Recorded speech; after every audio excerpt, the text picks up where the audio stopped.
morning, beloveds. It is so good to be with you this morning. If this is your first time joining us in the sanctuary, know that we see you, we love you, and we so appreciate that you're here. If this is your first time joining us online, welcome. We are glad that you found us, that the algorithms all lined up in perfect harmony today. So I know you are anxious to know what's going on at CSL Visalia. So here's our announcements.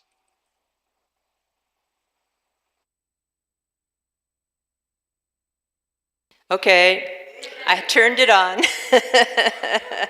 Welcome, everybody. 5 minutes ago, there was nobody here, and now you're all here. I'm so happy to see you all.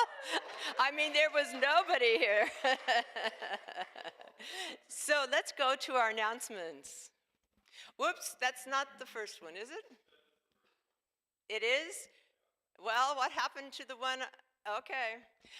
So hopefully somewhere in there, I thought I put the board meeting first. So there is a board meeting today.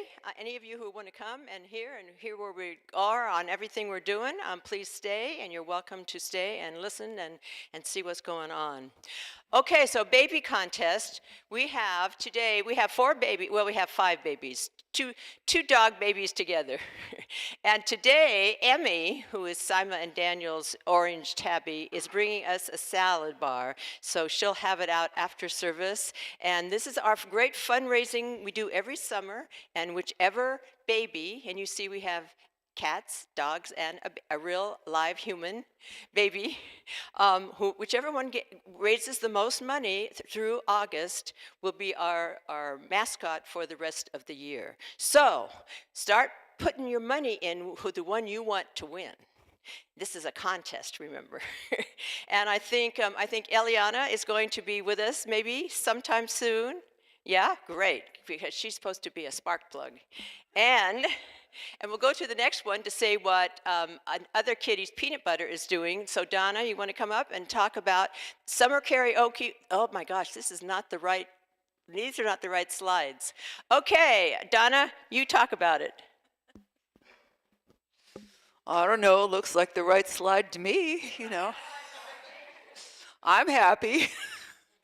Okay, well, the karaoke is coming up this Friday. Yeah, it sounds like you're all going to be there, which is wonderful. And I have also just been informed that there will be a surprise visit by a quartet from the Mighty Oaks, thanks to Sima, at intermission time. And now I will be scrambling to get them mics and get them set up so that you can hear them. But I expect it to be a really wonderful thing. I've got all kinds of door prizes now, so those of you that are missing anything in your lives, come on down, We got plenty. There will be food, there will be snacks, there's air conditioning, so there will be a bunch of happy people here. And I've been talking to my people at 210, and they're all dying to get down here, so we should have a pretty good group. So, and hopefully quite a few of you as well. Free entry. My sign-up sheets are in the back there for food and drink, all right? And I know that you're bringing something, Donna O. I'm bringing a nice fruit plate, thanks to Bonnie Carlia.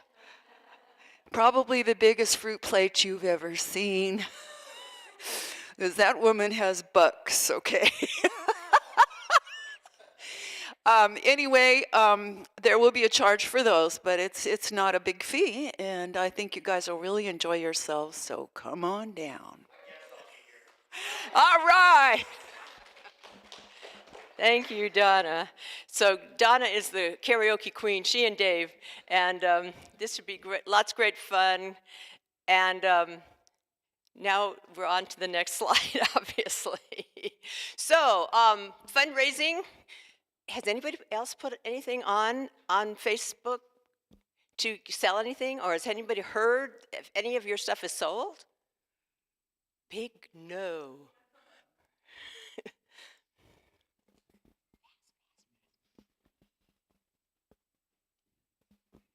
Do you have a paper sign up thing that describes the procedure? Yes, it's been back there. That's what stopped me. How to.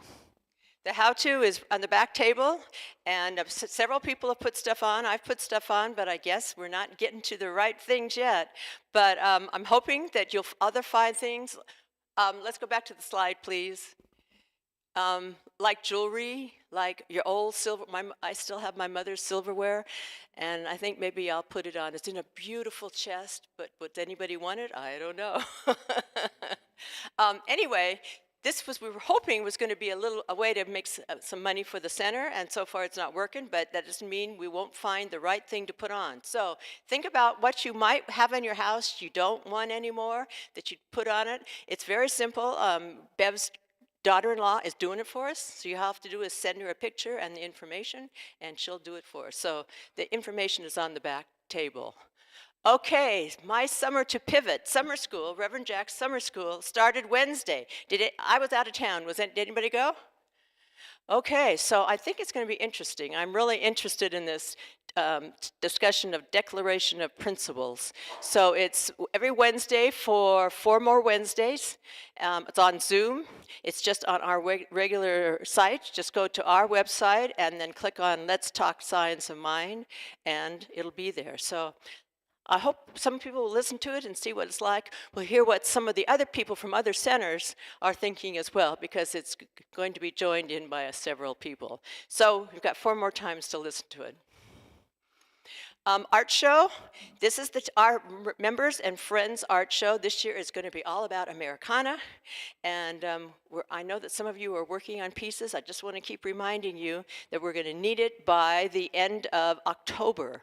So be working on pieces now of our wonderful America, the good parts, all the good parts of Americana. And it looks like Mikey just took all the goodies that we've collected so far, but we're still collecting things for the unhoused and the needy, especially socks, sunscreen, small bottles of things. Bring them, we put them on the table right over here. Mikey gets them to the right people.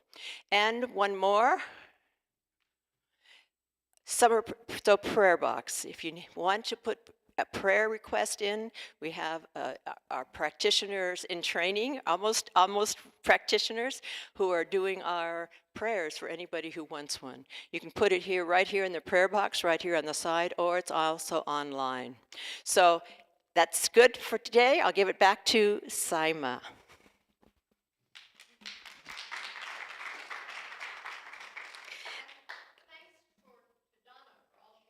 Yes, thank you, Donna, and thank you so much. Thank you to both Donnas today for helping with the announcements. We are very lucky to have such a fun group here. Now, as we move forward, we're going to go ahead and read through our mission statement, if everybody would like to read with me. Center for Spiritual Living Visalia is the place everyone comes together, connecting in love and learning how to create abundant, joyful, and peaceful lives. And now we're going to be moving on to our next song, I'm the Place Where God Shows Up.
place where God lives, moves and breathes and has its being. I am the place where God shows up. I am the place where God lives, moves and breathes and has its being. I am the place where God shows up. I am the place where God. You are the place. Moves and breathes and has we its are being. The place. I am the place where God shows up. Oh, and I am the place where God lives, moves and breathes and has its being. I am the place where God shows up.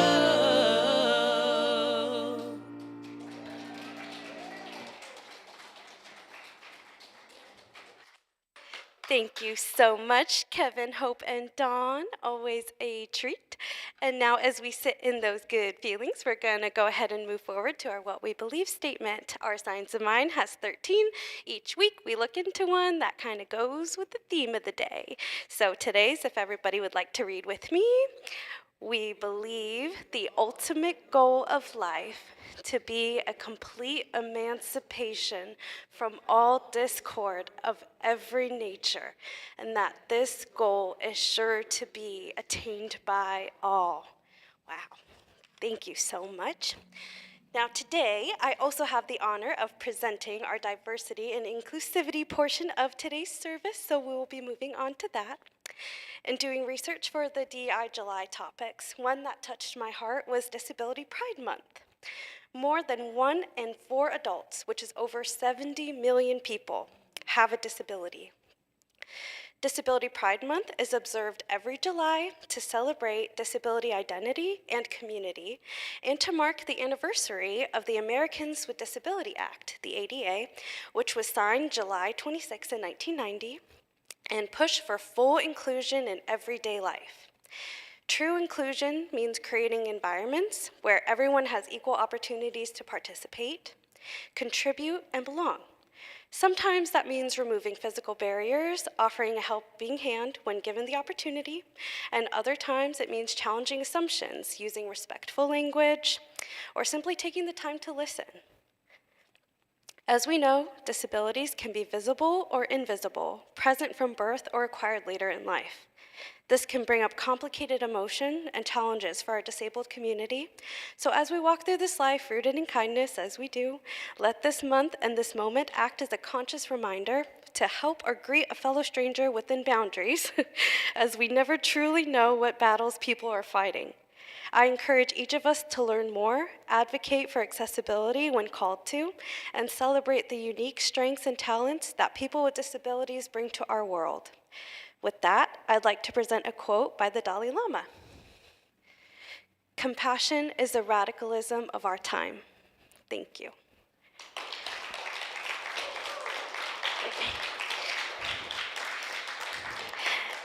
And now, if you are willing and able, it is time for our congregation song. If everyone would like to stand, our song for today is "I Start My Day."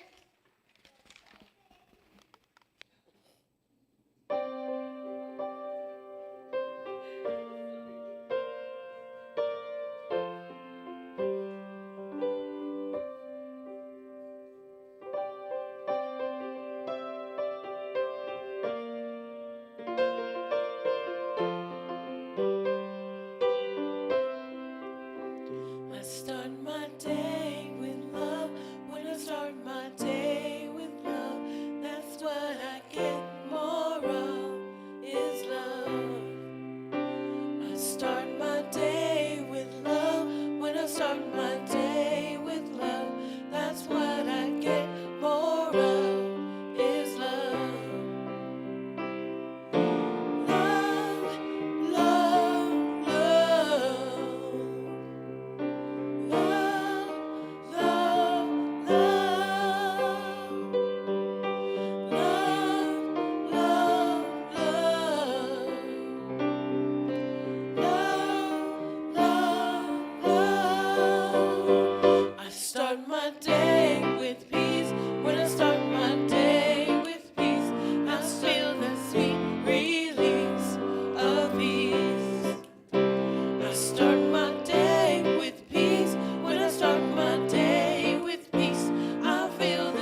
Peace, peace, peace. I start my day with joy. When I start my day with joy, everything I do is infused with joy. I start my day with joy. When I start my day with joy, everything I do is infused with joy. Joy, joy, joy. Joy, joy, joy. I choose a joy, joy, joy. Joy, joy, joy. I start my day with love. When I start my day with peace, I start my day with joy, and I feel that sweet release. I start my day with love. When I start my day with peace, I start my day with joy, and I feel that sweet release. Love, love, love. Peace, peace, peace. Come on, joy, joy, joy. Love, love, love.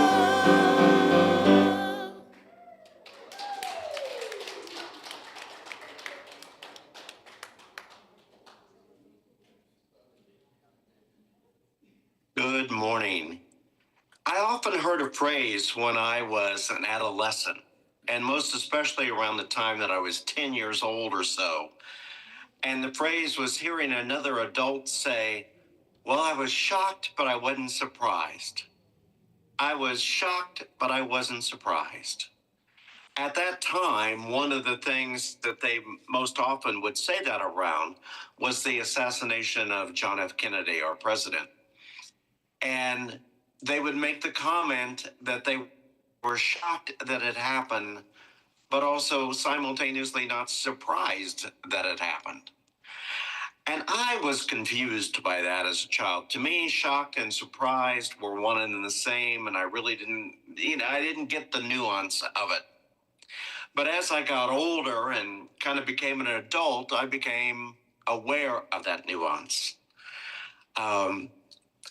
Many of you know that my older brother was a survivor of 17 years of Parkinson's and 2 years of prostate cancer. And he had been going in and out of hospice for quite a few times in the last 6 or 9 months. Well, he made his transition yesterday, and I was shocked, but not surprised. Shocked with the finality of it, that there is no rebound. There is no next chapter. He has made his transition, as we say in this faith, this philosophy, this way of living. And so today I'm remembering two things. One, a conversation that I had with him last Friday before I left Indiana to come back to California, and what he had given me 41 years ago when I became an ordained minister. When I became an ordained minister in 1985, the next time that I saw him, he handed me a 2-page document and said, "Use this as your pocket sermon." And I thought, I don't know what a pocket sermon is. What are you talking about, big brother? What's a pocket sermon? And he says, well, you'll come to realize that as a minister, you are going to be called to speak with a moment's notice. It's going to be a gathering. They're going to ask you to say a few words, deliver something inspirational. So you always need to have a pocket sermon ready to go. And what he handed me was a talk that he had written, a short story that he had written. And it was entitled, "The Light at the Top of the Stairs." And there have been a number of times in my career as a minister when it was very appropriate to deliver a talk inspired by the light at the top of the stairs. Because it really is a message of pushing through the darkness, to transcending the darkness one step at a time, knowing with absolute faith there is a light on the other side. My brother is 12 years older than I am. And so he would have turned 85 on August 27th. But one of the things that happened to him in his life when he was a child of 9 or 10 years old is that the beautiful home that he grew up in, the brand new home that my father had built for my mother and for him, my dad had to sell out of a bad business deal. And they were forced to go live in a rental property that my grandparents had owned. And this rental property was, an old Victorian house, probably built in 1880, that had been divided up right down the middle into a duplex in order to have two different pieces of rental income come from the property. And so my father and mother and brother had to move into one side of this duplex. And for my brother, it was like a house out of the Addams family. It was scary. It had cobwebs. It had places that he didn't even know how to name those places. But for him, one of the most scary places was going up the stairway to the second floor of the house. It was a makeshift stairway. The other side of the duplex got the grand stairway, the pretty stairway that went up, because that was the piece of property that would get a higher rent. And so the side that my dad and mother and brother had to live on, well, it was kind of makeshift. It had a makeshift kitchen. It had a makeshift bathroom. It had a makeshift stairway from the first floor to the second floor. And that stairway was probably only about 2/3 the width of a typical stairway as you ascended the steps up. But you would go up 4 steps, there would be a landing, and then you would turn and there would be another 12 steps that went up to the top of the floor. Well, my brother was afraid to go up those steps by himself. But he learned to persevere and get past that fear when he would get to the landing and see that the light bulb dangling on a cord with that little pole chain next to that light bulb was lit. For his way was illuminated, and he really wasn't afraid to go up those steps. But one night, he was going up those steps. He made it to the landing. He turned, he looked up, he saw the light bulb was illuminated. And he turned and he went to go up 3 or 4 of the other steps, and all of a sudden there was this loud poof. And for those of you who know, the light bulb exploded and the light went out, and he was thrust into the dark. He froze because the explosion of the light bulb scared him, and he became immobilized. Well, the good news is our mom heard the light bulb explode, so she went to the stairway and came up the first few steps to the landing and saw him frozen in that space and time. And she said, "Now, Bobby, you go through the darkness one step at a time. You got to have faith." And so he took one more step. He was still in the darkness. He took another step. He was still in the darkness. And she whispered encouragement. "Go on, take one more step." Finally, he got to the point where his eye level was just equal to the hallway floor at the top of the stairs. And when he made that crest, when he got to that step, he could see the light coming from his bedroom down the hall.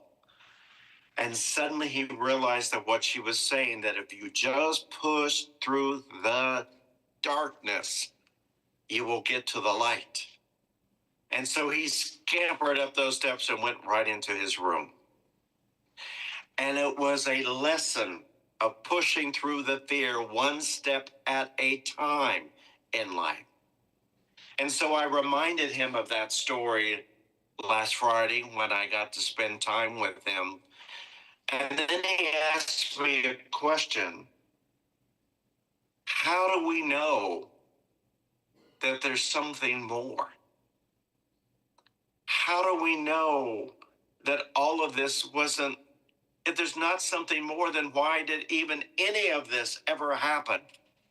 Well, oftentimes as a minister or as a pastor, when you are meeting with someone, especially when they're in hospice or, knowing that their journey is about to come to an end, you're you're at a loss for words of what to say. And you have to totally call upon that power greater than ourselves to remind us what to say.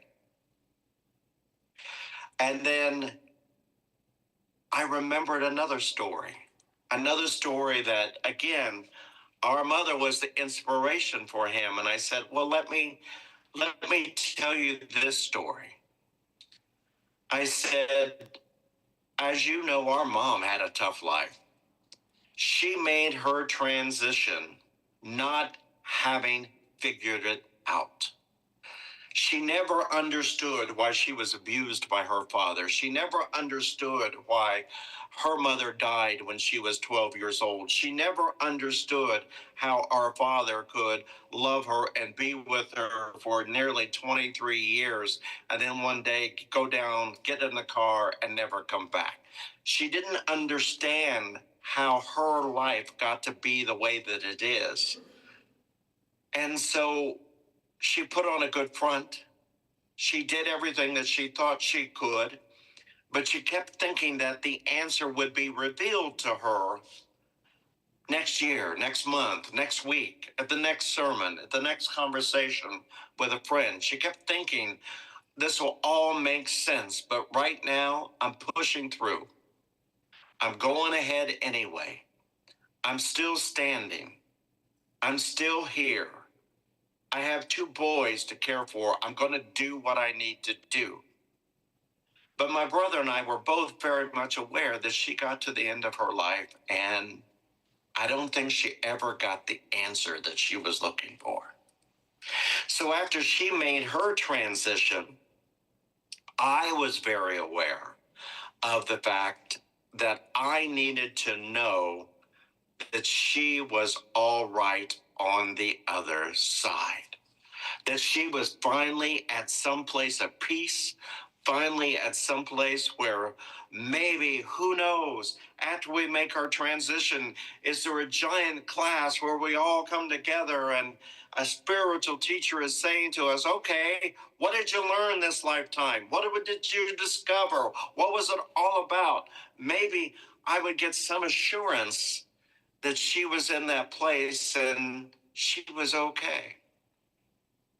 Well, she died on September 21st, and I prayed that prayer almost every day until it was time for me to go home that year for Christmas to be with my brother, his wife, and his 3 boys, for our first Christmas without grandma.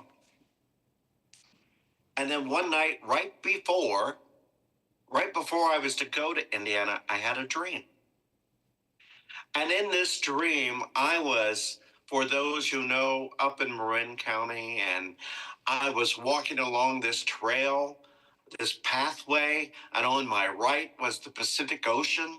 and the waves were just coming in and rolling nicely along the shore. And on the other side were sycamore trees and oak trees and weeping willow trees, just lush in their greenness as I made my way down this curving path. And ahead of me, I could see a little village. Now, back in the 90s, back when this was happening, there was a very famous painter that sold lots of canvases at the time by the name of Thomas Kincaid. So this village that was unfolding before me looked like a creation of Thomas Kincaid. It was a little village, and there were little stucco cottages. One was the shoe cobbler, the other was the baker. And in this dream, I could even get a sense of the fresh bread being baked at the bakery. And then there were little houses with thatched roofs and chimneys and smoke coming out of the chimneys. And then I could see this little store kind of at the end of the block. And I realized that it was a bookstore. And I heard this laughter. I heard little girls giggling and laughing as if they were in that bookstore. And so I made my way down the path and into this village, and I got up close to this little bookstore that must have one time been a house, because it had a thatched roof, but it had pane windows, and those pane windows were painted in the most pretty turquoise. I mean, it was the perfect complement to the Pacific Ocean and to the green, lush trees that surrounded it and to the sky above. It was exciting, and I couldn't wait to go peer into that window to see what was bringing these little girls, these children, such laughter. And as I got to the building and I looked into the window and I looked at the children, I looked up to see what they were looking at, and it was my mom reading them a children's story. And I was so excited to see her in that dream talking to those children that I immediately turned to the door that was on my left, which was a Dutch door, and I reached for the handle, the knob, to open the door to go in, and the doorknob disappeared. It just evaporated. And I looked back in the window at my mother, and she was going,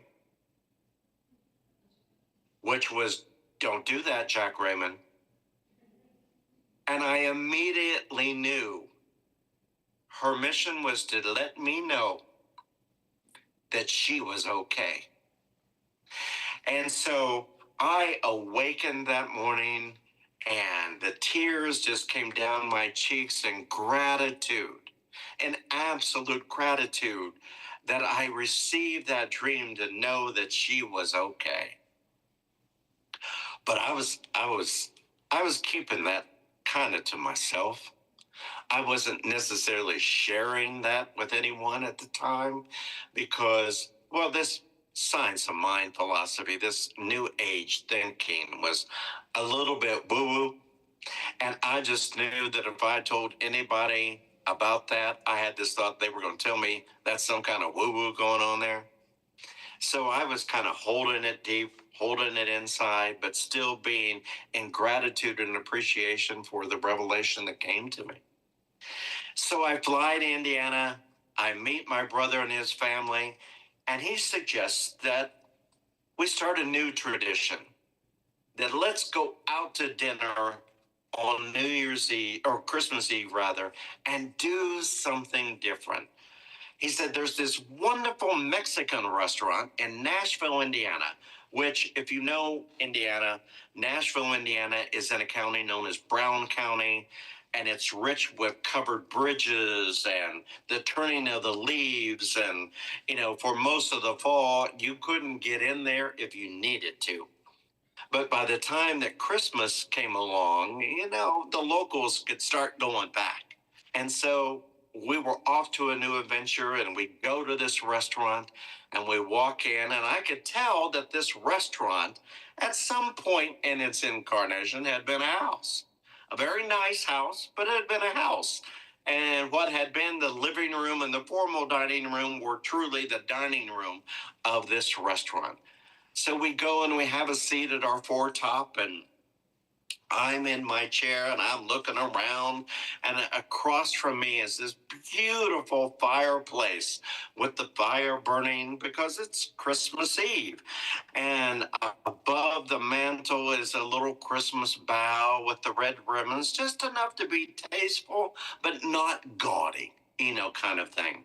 And then I noticed just to the left of the fireplace are French doors that go out to an outside patio. And the first thing that strikes me about these French doors is that they're painted turquoise, like the village windows of the bookstore.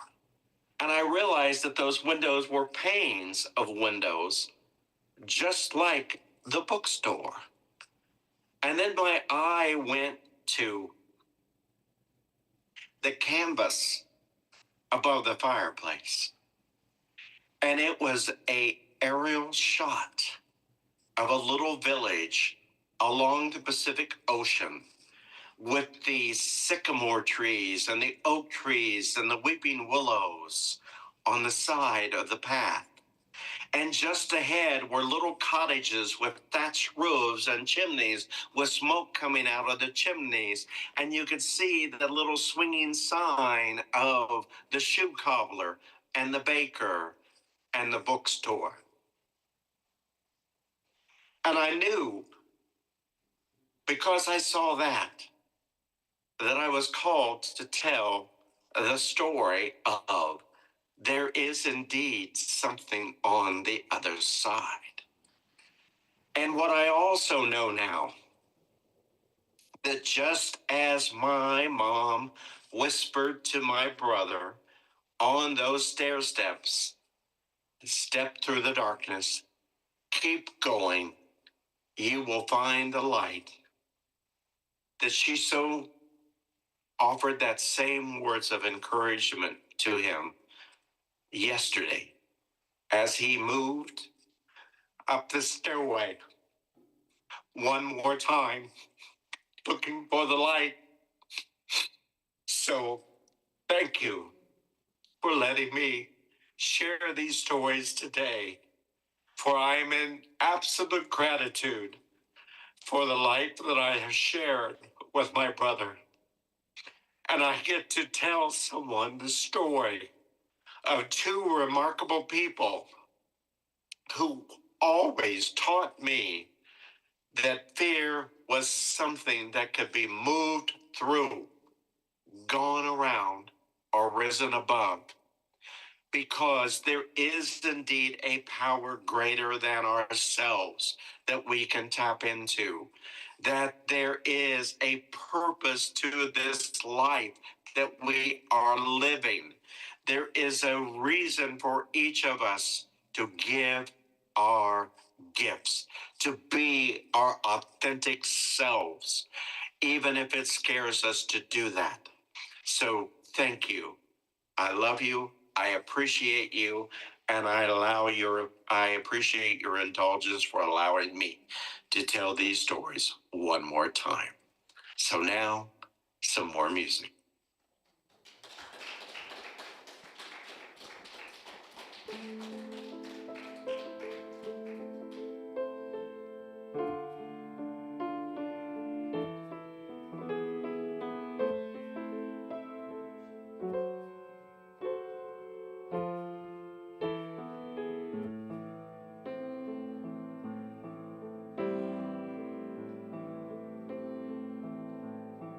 Let go of the shore and let the water carry you.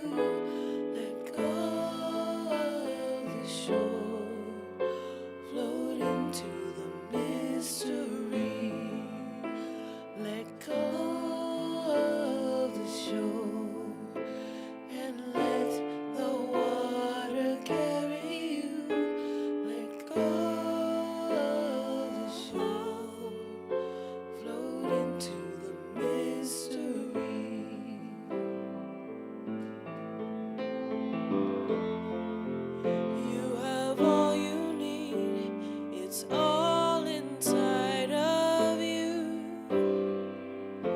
Just close your eyes and breathe and know that you are safe. Let go of the shore and let the water carry you. Let go of the shore, float into the mystery. Let go of the shore and let the water carry you. Let go of the shore, float into the mystery. No need to make a plan. Your heart will be your compass. Just lift your sails in faith and know you will arrive.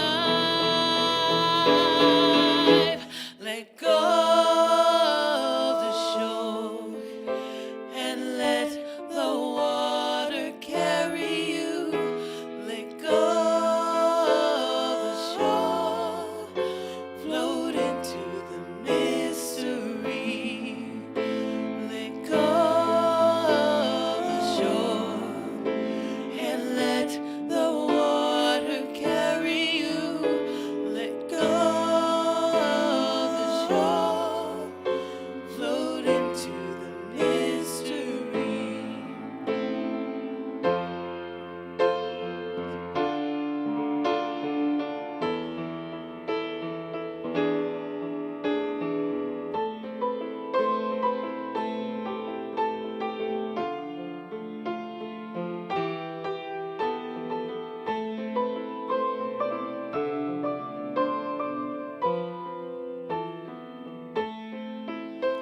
Let go of the shore and let the water carry you. Let go of the shore, float into the mystery. Let go of the shore and let the water carry you. Let go of the shore, float into the mystery. Float into the mystery. Float into the mystery.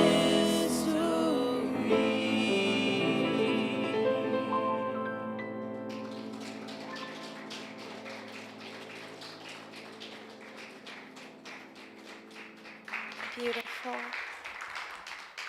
How lucky are we? Such a powerful message from our Rev Jack and a powerful song from Kevin, Hope, Dawn, and Ellie. Thank you so much. Oh my gosh, I feel so like tapped in right now. It feels like I'm floating. How lucky are we to all be connected to one thing? As we move forward to our time for giving, if I could please ask my ushers to come up to the stage. There are several ways you can give to CSL Visalia. If you're not in the room, you can go to our website, click donate, or mail a check to 117 South Locust Street, Visalia, California. Okay. Now, if everyone would like to read the prosperity prayer with me. Today I expect every good thing to come to me, for I know that divine abundance is forever manifesting itself in my affairs. I am keeping my whole mind and thought and expectation open to new experiences, to happier events, to a more complete self-expression. Everything that belongs to spirit, I accept. Everything that partakes of the nature of divine reality, I claim as my own. I identify with success and I prosper in everything I do. As I give thanks for the good now flowing into my life, I gladly share that good with others. The more I give, the more I receive. I experience a deeper consciousness of peace and security, for I know that I am in the embrace of a warm, loving presence. My cup runneth over. I exist in limitless possibility. Thank you.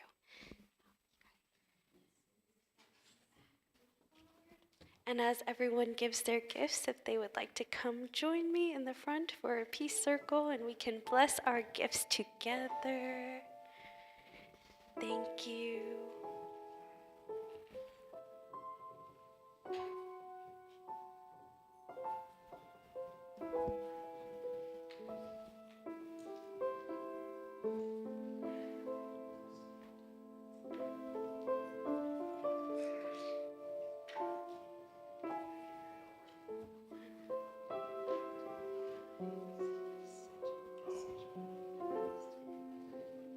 Okay. As we've now formed our circle, we shall bless our gifts. We bless these gifts and give thanks for all the good that they will manifest, and so it is.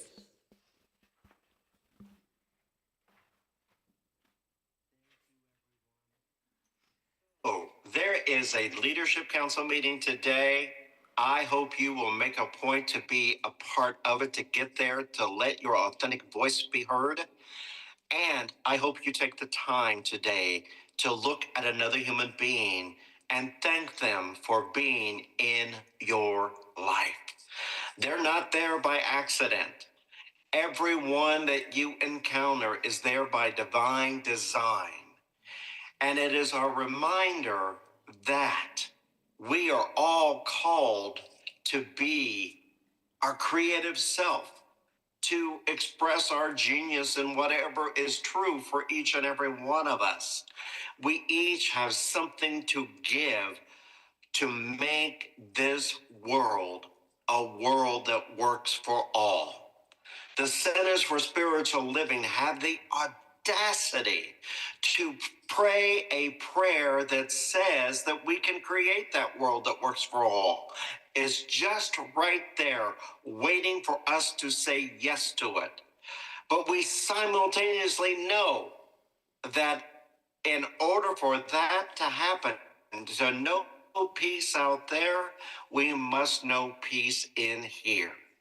So join me as we sing our benediction.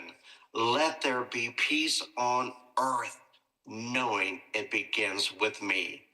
Thank you, everyone. Have a blessed day. We'll see you next week.